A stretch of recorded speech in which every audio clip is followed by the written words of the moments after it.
नमस्कार दोस्तों PCS academy में मैं आप सभी लोगों का स्वागत करता हूं। और दोस्तों, हम लोगों की आंसर राइटिंग की सीरीज़ चल रही थी और उसी सीरीज़ में आपका 122 लेक्चर हो चुके थे। आज हम लोग पार्ट नंबर 123 देखेंगे। प्रत्येक पार्ट में हम लोग दो प्रश्नों को देखते हैं। पहला प्रश्न जो होता है आपका स्टैटिक जीएस का प्रश्न होता है और दूसरा जो होता है वो करंट अफेयर का प्रश्न होता है। ठीक है। और यूपीपीसीएस मेंस 2020 के लिए ध्यान रखिएगा, यूपीपीएससी मेंस 2020 और 21 के लिए आंसर राइटिंग की सीरीज चल रही थी और इसी सीरीज में आज हम लोग अगला पार्ट देखेंगे। आज का प्रश्न जो पेपर फर्स्ट का प्रश्न है, प्रश्न संख्या 245 है और 200 शब्द सीमा में इस प्रश्न को आप लोगों को लिखना है। अच्छे से इस प्रश्न को लिखिए। ठीक है। अब जो आज का प्रश्न है, प्रश्न को लिखने से पहले कुछ सावधानियां आप लोगों को ध्यान में रखनी होती हैं कि जैसे जो ग्रामर की गलतियां हैं वो आपसे नहीं होनी चाहिए। जो इंट्रोडक्शन पार्ट है, बॉडी पार्ट है, कंक्लूजन पार्ट है, तो तीनों में एक एक कोटेशन, कविता, श्लोक, मूवी के गीत, बोल, इन सारी चीज़ों को ऐड कर सकते हैं और अपने उत्तर को बेहतर बना सकते हैं। इसके साथ में अन्य चीज़ें भी कुछ होती हैं कि जैसे डेटा है, डायग्राम है, फ्लो चार्ट है, इन सारी चीज़ों का समावेश अपने उत्तर में ज़रूर से ज़रूर किया करिए। ठीक है। देखिए, जो ग्रामेटिकल मिस्टेक होती हैं, ग्रामेटिकल मिस्टेक जो होती हैं वो अक्षर में होती हैं। ठीक है। तो इन चीज़ों को आपको ध्यान में रखना है। अच्छे से जो प्रश्न है, प्रश्न को लिखना है। आज का जो प्रश्न है दोस्तों, पेपर फर्स्ट का प्रश्न है, प्रश्न संख्या 245 और 200 शब्द सीमा में, जितनी शब्द सीमा में आपसे कहा जाए उतनी ही शब्द सीमा में आप लोगों को लिखना है। देखिए, जो आज का प्रश्न है, आज का प्रश्न जो है यूपीएससी मेंस 2019 का यह प्रश्न है। ठीक है। अच्छा प्रश्न है, महिलाओं से संबंधित है। भारत में देखिए ऐसे ही यूपीएससी प्रश्न पूछता है जो बहुत ही ज़्यादा रेलेवेंट होते हैं, बहुत ही ज़्यादा समसामयिक होते हैं और बहुत ही ज्वलंतशील मुद्दे पर संबंधित होते हैं। तो देखिए, वर्तमान में अगर देखेंगे तो महिलाओं के साथ बहुत ही ज़्यादा दुर्घटनाएं हो रही हैं, उनके साथ हर तरीके से शोषण हो रहा है। तो इस वजह से यूपीएससी इसी प्रकार से प्रश्न आपसे पूछता है। ठीक है। यह प्रश्न जो है आईएएस मेंस 2019 का प्रश्न है। प्रश्न को देखते हैं। भारत में महिलाओं के समक्ष समय और स्थान, ध्यान रखिएगा, समय और स्थान से संबंधित निरंतर चुनौतियां क्या क्या हैं, इनको आप लोगों को बताना है। अब देखिए, एक चीज़ होती है कि जो महिलाओं की स्थिति जब कही जाती है, महिलाओं की स्थिति की जब हम लोग बात करते हैं तो सबसे पहली चीज़ है महिलाएं रहती कहाँ कहाँ हैं। देखिए, बहुत सारी महिलाएं हैं भाई, हाउसवाइफ हैं तो घर में ही रहेंगी। ठीक है। बहुत सारी महिलाएं जो वर्किंग हैं, तो वर्किंग है कि भाई कार्यशील हैं तो कहीं ना कहीं ऑफिस में जाती हैं। या आप सोच के देखिए, एक महिला या तो घर में, या तो कोई व्यवसाय है, या कोई जॉब में है, वहाँ पर जाती हैं, उस संस्थान में जाती हैं, वहाँ कर्मचारियों और बॉस के द्वारा उनका शोषण किया जाता है। इनको चुनौतियां हैं, ये महिलाओं के सामने ये चुनौतियां उत्पन्न करते हैं। ये चीज़ें, ये घटनाएं और दर्शाती हैं कि समाज में किस तरीके से महिलाओं के खिलाफ में चीज़ें बढ़ रही हैं। अब मान लीजिए, जैसे कोई एक व्यक्ति है, पढ़ने गया एक स्थान से। ठीक है। एक स्थान से जब बात करते हैं तो मान लीजिए कोई लड़की ग्रामीण क्षेत्र से जाती है शहरों में पढ़ने, तो उसका स्थान चेंज हुआ, समय चेंज हुआ। पहले वो छोटी थी, उसके बाद में जब बड़ी हुई तब वो बाहर पढ़ने के लिए गई। जब वो छोटी गांव में थी तब भी उसके साथ में ऐसी ही समस्याएं थीं। ठीक है। कि जैसे छीटाकशी हो गया, बलात्कार की जो घटनाएं हैं वो होती हैं। ठीक है। तो वर्तमान समाज में अगर देखेंगे तो लड़कियां कहीं पर भी हों, अब बहुत बार में न्यूज़पेपर में भी आप लोगों ने सुना होगा कि बहुत सारी लड़कियों के साथ केसेस ऐसा हुआ है कि जैसे कहीं घूमने उमने गए तो वहाँ पर भी ये चीज़ें देखने को मिलती हैं। कोई कुछ दिन के लिए प्रवास पे गया या कंपनी के काम से कहीं गया तो वहाँ पर उसके साथ गलत हो जाता है। तो ये निरंतर जो समय और स्थान परिवर्तन जो महिलाओं का होता है, उसके कारण मतलब इस समय और स्थान में जो इनके साथ बहुत सारी चुनौतियां देखने को मिलती हैं, बहुत सारी घटनाएं भी होती हैं। तो सबसे पहली बात करेंगे, घर और बाहर दोनों जगहों पर इनके साथ में गलत होता है। इनके साथ घरेलू हिंसा होती है, इनके साथ यौन हिंसा होती है, इसमें बलात्कार, छेड़छाड़, हत्या और छीटाकशी, हर तरीके से चीज़ें दिक्कत में रहती हैं। कोई व्यवसाय है, कार्यालय है, इनमें शोषण होता है इनका। ठीक है। अब चुनौतियां इनकी दिन प्रतिदिन चलती हैं कि भाई एक महिला है, कहीं पर भी जाती है, और यही जो एक समाज में जो लोगों की एक पुरुष मानसिकता है, वो इस चीज़ को बहुत ही ज़्यादा आगे बढ़ाती हैं। ठीक है, कि महिला को एक उपभोग की वस्तु समझता है, वो कहीं पर भी हो, भाई यहाँ का पुरुष है, कहीं का भी पुरुष हो, उत्तर प्रदेश का, मध्य प्रदेश का, दिल्ली का। ठीक है, तो ये सारी चीज़ें देखने को मिलती हैं। तो महिलाओं को हर जगह ये चुनौतियों का सामना करना पड़ता है। अब देखिए, समय समय पर समय और स्थान जैसे ही बदलता है, वो लड़कियों के लिए जीवन जो है वो और भी ज़्यादा दुष्कर होता चला जाता है। अब जैसे घर की बात करते हैं, एक पर्टिकुलर घर में जैसे महिलाओं को जलाया जाता है, उनके साथ यौन शोषण जो उनके परिवार वाले लोग होते हैं, वही लोग आज की जो सामाजिक स्थितियाँ हैं, जो लोगों की स्थितियाँ हैं, वो बहुत ही ज़्यादा दिक्कत कर रही हैं। घर में घरेलू हिंसा होती है, लोग मारपीट करते हैं और उनके साथ बलात्कार भी होता है, सारी चीज़ें, यहाँ तक कि हत्या भी कर दी जाती है।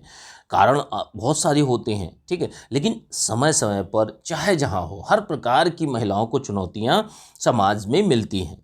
ठीक है, ऑफिस में जैसे मान लीजिए कोई ऑफिस में लड़की जॉब करती है, अब वो ऑफिस में उसका बॉस है या अन्य कर्मचारी हैं, हर तरीके से उसको मतलब छीटाकशी करते हैं, और कई बार ऐसा होता है कि दबाव में आकर कुछ गलत कार्य भी कर बैठती हैं। तो ऐसी चीज़ें वहाँ पर ऑफिसों में देखी जाती हैं।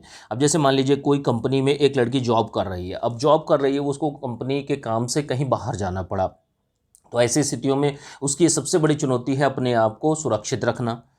और समाज में ऐसी एक विकृत मानसिकता पैदा हो गई है लोगों के अंदर कि जो एक महिला को एक बिल्कुल जो उपभोग की वस्तु समझ रहा है। ठीक है, एक पुरुष मानसिकता जो है ये भी कहीं ना कहीं जिम्मेदार होती है। इसी के कारण जैसे घूमने जाने में या अन्य चीज़ों में भी ये चीज़ें लड़कियों को या महिलाओं को बहुत ही ज़्यादा दिक्कत में डालती हैं। अब देखिए, दिल्ली का निर्भया कांड हुआ था, ठीक है, आप लोगों ने भी जाना होगा। एग्जाम्पल भी आप अच्छे एग्जाम्पल को दीजिए जो समसामयिक घटनाओं से संबंधित हैं, तो उससे आपका प्रश्न और भी ज़्यादा अच्छा हो जाता है। हैदराबाद जो एक जो पशुपालन पशु पशु चिकित्सक जो थी, उनका उनके साथ में रेप करने के बाद उनको बुरी तरीके से मार दिया गया था। तो ये दोनों घटनाओं को आप एग्जाम्पल के रूप में समझा सकते हैं। और क्या है, महिलाओं के समक्ष अन्य चुनौतियां क्या आती हैं कि भाई जो महिलाओं की खरीद फरोख्त भी होती है, उनको देह व्यापार में धकेला जाता है। भाई हर तरीके से महिलाओं को पहले अपहरण भी कर लिया जाता है, अपहरण करने के बाद उनको देह व्यापार में संलिप्त कर दिया जाता है। तो ये सारी की सारी चीज़ें महिलाओं को अपने आप को हर तरीके से बचाना होता है, हर तरीके से अपने आप को सेफ करना होता है, नहीं तो यह इंसान रूपी जानवर उनको किस तरीके से उनके साथ में क्या क्या करेगा। ये बहुत ही एक विकृत मानसिकता हमारे समाज में अब देखने को मिल रही है। और वर्तमान में देखेंगे तो आप जब न्यूज़पेपर एक उठाकर देखिए, डेली आप न्यूज़पेपर खोलिए, खोलने के बाद आपको दो चार घटनाएं आपको मिल ही जाएंगी। तो ये कहीं ना कहीं जो चीज़ें हैं, जो चुनौतियां हैं, महिलाओं को ये चीज़ों से झेलना पड़ रहा है। ठीक है, महिलाओं को एक उपभोग की वस्तु समझते हैं, सबसे बड़ा रीज़न यही है। ठीक है, एक पुरुषवादी मानसिकता जो है ये भी एक जिम्मेदार है। अब देखिए, आपने चुनौतियां बता दी, कुछ उपाय भी आप बता दीजिए इसी में कि देखिए, महिलाओं का सशक्तिकरण बहुत ही ज़्यादा ज़रूरी है, वो चाहे आर्थिक रूप से हो या सामाजिक रूप से हो या राजनीतिक रूप से हो या अधिकारी रूप से। ठीक है, हर तरीके से महिलाओं को अधिकार मिलने चाहिए। एक पुरुष मानसिकतावादी जो समाज है, इसमें परिवर्तन होना, जो लोगों की मानसिकता है उसमें परिवर्तन लाना बहुत ही ज़्यादा ज़रूरी है। और महिलाओं को सबसे बड़ी सशक्तिकरण की चीज़ यही है कि जब महिला खुद अगर शिक्षित होगी और प्लस जो आर्थिक रूप से संपन्न होगी, तो उसके साथ में फिर कोई दिक्कतें नहीं होंगी। ठीक है, वो अपने आप में ही सक्षम होती है। ठीक है, लेकिन कहीं ना कहीं आपको इन चीज़ों पर भी ध्यान देना होगा कि जो समाज में जो लोगों की मानसिकता है उसको भी परिवर्तित करने का कार्य करना पड़ेगा, क्योंकि जब तक लोग नहीं बदलेंगे तब तक ये चीज़ें घटनाएं नहीं रुकने वाली। ठीक है, आप कितना भी, जैसे आप बहुत बड़े पदों पर तो ये चीज़ें नहीं होती, लेकिन हाँ, अब छोटे पदों पर भी ये चीज़ें देखी जाती हैं। तो ऐसी चीज़ें जो महिलाओं को दिक्कत में डाले, महिलाओं का शोषण करे, यौन शोषण हो, हत्या है, ये सारी चीज़ें महिलाएं हर तरीके से झेलती हैं। ठीक है, तो आपको हर तरीके से जो महिलाओं की स्थितियां हैं, वो चाहे घर में हो, चाहे बाहर हो, या ऑफिस में हो, या किसी व्यवसाय में हो, तो हर तरीके से उनको दबाव की स्थिति में एक समय रहना पड़ता है। तो उन सारी चीज़ों की विवेचना आप लोगों को करनी है। ठीक है, जितने भी पॉइंट्स आप लोगों को बताए हैं, अच्छे से इसमें अपने शब्दों में बनाकर अच्छे से इस उत्तर को लिखिए। इस प्रश्न को आप लोगों को 200 शब्दों में लिखना था, 200 शब्द सीमा में इस प्रश्न को आप लोग बहुत अच्छी तरीके से लिखने का प्रयास करिए। इसकी पीडीएफ जो है आप लोगों को यूपी पीसीएस मेंस 2020 के और 21 के ग्रुप में मिल जाएगी। अच्छे से चीज़ों को करते रहिए, ठीक है। जो लोग भी पेड ग्रुप ज्वाइन करना चाहते हैं तो ज्वाइन कर सकते हैं। आपका यह जो नंबर है 9140085178 पर आप लोग मैसेज करके जानकारी ले सकते हैं, ठीक है। आइए हम लोग दूसरे प्रश्न पर चलते हैं। दूसरा प्रश्न जो है आपका करंट अफेयर का प्रश्न होता है। आपका प्रश्न संख्या जो है 246 है, ठीक है। और 125 शब्द सीमा में इस प्रश्न को आप लोगों को लिखना है। 125 शब्दों में आप लोगों को लिखना है। प्रश्न को लिखने से पहले कुछ सावधानियां आप लोगों को ध्यान में रखनी होती हैं कि जैसे जो ग्रामर की गलतियां हैं वो आपसे नहीं होनी चाहिए। जो इंट्रोडक्शन पार्ट है, बॉडी पार्ट है, कंक्लूजन पार्ट है, तो तीनों में एक एक कोटेशन, कविता, श्लोक, मूवी के गीत, बोल, इन सारी चीज़ों को ऐड कर सकते हैं, अपने उत्तर को बेहतर बना सकते हैं। इसके साथ में जैसे डेटा है, डायग्राम है, इन सारी चीज़ों का भी आप प्रयोग करिए अच्छे से और अच्छे से लिखने का प्रयास करिए, ठीक है। आइए प्रश्न को देखते हैं। प्रश्न क्या है? प्रश्न है स्वरोजगार को परिभाषित कीजिए तथा स्वरोजगार के द्वारा निभाई जाने वाली भूमिका का परीक्षण कीजिए। तो यह आपका प्रश्न है। सेल्फ एम्प्लॉयमेंट के बारे में आपको बताना है कि जो लोग अपना खुद का रोजगार या जो व्यवसाय करते हैं, ठीक है, तो उसकी परिभाषा देनी है और इसके कौन सी भूमिका है, कौन कौन सी भूमिका इसके द्वारा निभाई जाती है, तो उसका परीक्षण आपको करना है। देखिए सबसे पहली बात यही है, स्वरोजगार होता क्या है भाई? हम अपना कोई गवर्नमेंट नौकरी नहीं, कोई प्राइवेट नौकरी नहीं, हम अपना खुद का व्यवसाय कर रहे हैं, मतलब हम एक अपने आप को ही नौकरी पर रख रहे हैं, ठीक है। तो यहाँ पर ऐसा रोजगार जिसमें पारिश्रमिक जो है उत्पादित वस्तुओं और सेवाओं से प्राप्त लाभ पर निर्भरता होती है, ठीक है, निर्भर करता है कि प्रत्यक्ष रूप से, जैसे मान लीजिए यह एक व्यक्ति है, अब व्यक्ति का जो जीवन यापन है वो उसके कार्य हैं, ठीक है, उसके द्वारा कोई भी कार्य किया जा सकता है। वह एक ठेले की दुकान मतलब बताशे की दुकान लगाता है या चाट की दुकान लगाता है या किसी को भी बोल सकते हैं आप, ठीक है, या डेली सब्जी की दुकान लगाता है या कोई अपना एक छोटा सा व्यवसाय करता है या पशुपालन का कोई चीज़ करता है या और कोई बड़ी दुकान लगाता है, किसी भी कपड़े की, जूते की, किसी भी प्रकार की हो सकती है। तो ये सभी के सभी छोटा मोटा उद्योग लगाता है जिसमें लोगों को भी नियोजित करता है, लोगों को नौकरियां भी देता, खुद तो रहता ही है प्लस दूसरों को भी देता है, ठीक है। तो यहाँ पर ऐसा रोजगार जिसमें पारिश्रमिक उत्पादित वस्तुओं और सेवाओं से प्राप्त प्रत्यक्ष लाभ पर निर्भरता होती है, ठीक है।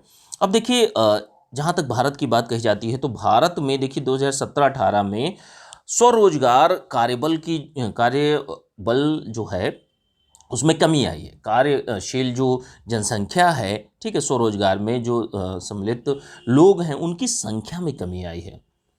अब देखिए अंतर्राष्ट्रीय लेबर ऑर्गेनाइजेशन जो ILO है, ठीक है, इंटरनेशनल लेबर ऑर्गेनाइजेशन की नवीनतम एक रिपोर्ट जारी की गई है जिसमें रिपोर्ट में कहा गया है कि भारत में लगभग 85% श्रमिक जो हैं वो स्वनियोजित हैं। तो ये रिपोर्ट का हवाला देते हुए आप अच्छे से चीज़ों को परिभाषित कर सकते हैं, बता सकते हैं। अब देखिए जो स्वरोजगार है, स्वरोजगार के द्वारा कौन कौन सी निभाई जाने वाली भूमिका है, कौन कौन सी चीज़ें करता है, तो स्वरोजगार सबसे बड़ी चीज़ यही करता है कि रोजगार सृजन के लिए गुणक प्रभाव डालता है। गुणक का मतलब है भाई गुणात्मक वृद्धि करता है, ठीक है। अगर आप अपने लिए रोजगार मिल रहे हैं, आप अपना कोई व्यवसाय कर रहे हैं, छोटा सा रोजगार दे रहे हैं, ठीक है, तो रोजगार सृजन के लिए बहुत ही ज़्यादा गुणक प्रभाव डालता है। नौकरियों में जैसे मान लीजिए एक प्रकार की, जैसे मान लीजिए आप अपनी एक छोटी सी दुकान खोलते हैं, सुबह 10 से लेके शाम को 8 बजे तक आप रहते हैं, तो वो भी एक नौकरी हो गई, ठीक है। तो इसमें क्या है, नौकरियों में विविधता भी होती है। कभी कोई दूसरी चीज़ की कोई दुकान खोल रहा है या कोई अपना दूसरा व्यवसाय कर रहा है, कोई अगला व्यक्ति किसी और चीज़ का व्यवसाय कर रहा है। तो इसमें क्या है, एक विविधता हमें देखने को मिलती है।